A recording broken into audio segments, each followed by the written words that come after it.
Miniature toy soldiers aren't a novelty nowadays. However, they bring fun to both young children and adult collectors. Toy soldiers look like wooden, tin, or plastic miniature figures dressed up in a military uniform.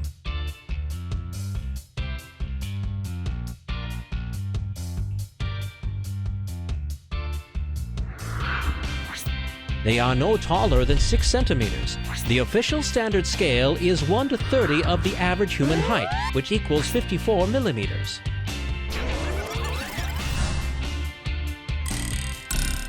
Larger scale figurines and dolls may come in military uniforms, but they are not generally considered toy soldiers. The most popular type of a toy soldier is the so-called column, which represents an upright standing soldier, arms fixed to the sides, with a weapon slung over his shoulder. This kind of a miniature warrior is called a steadfast soldier.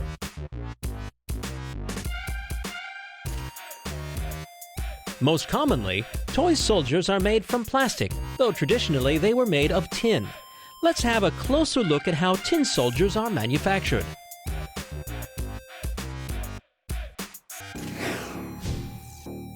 For starters, we need a mold made out of 2 pieces of wood or gypsum. Now we need a frame which will hold the future mini warrior in place.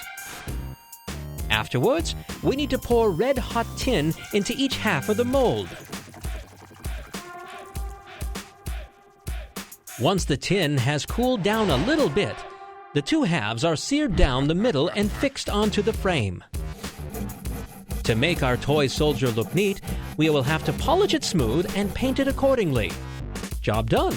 A little warrior is ready.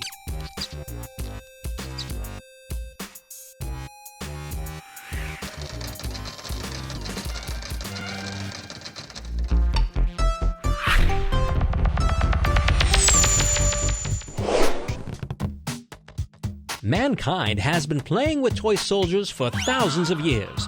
The oldest military figures were found in Egypt, in the tomb of the son of Pharaoh Emsa, who reigned in the 2nd century BC. They represented figures of a Numidian infantry warrior and an Egyptian soldier.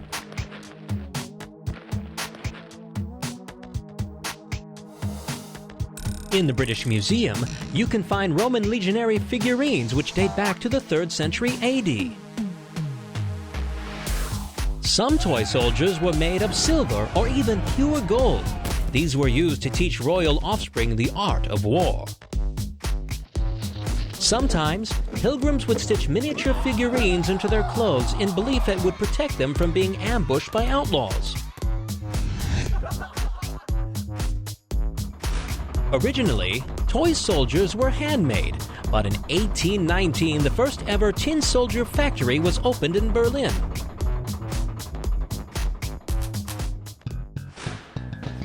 A real golden age of toy soldiers arrived with the publishing of Herbert Wells' Little Wars book.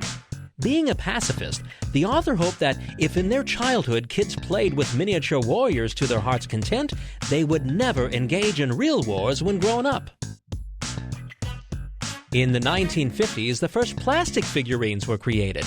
They filled every counter of every toy store in the world and nearly completely superseded their tin and wooden precursors.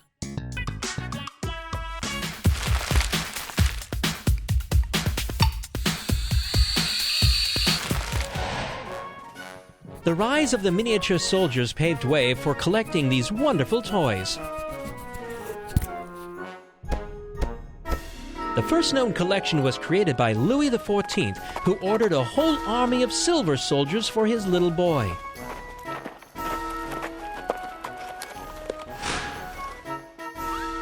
Using a collection of toy soldiers, Maurice, Prince of Orange, and his cousin Willem mapped out some battle tactics and created new military regulations, which were fundamental for the future Dutch army that conquered the Spaniards and declared independence.